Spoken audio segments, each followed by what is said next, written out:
तुम्हारा मसला अभी हल कर देता हूं मैं।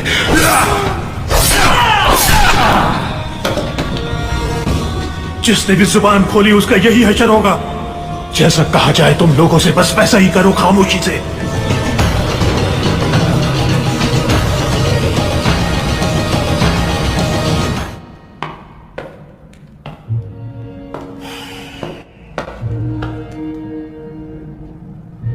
क्या सूरत हाल है भाई?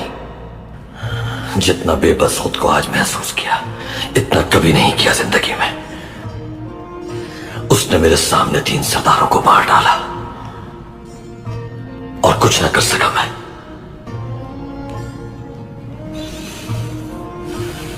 मैं सिर्फ उस संदूक की वजह से खामोश रहा, वरना आज जहन्नम वासिल कर देता उस मलून को।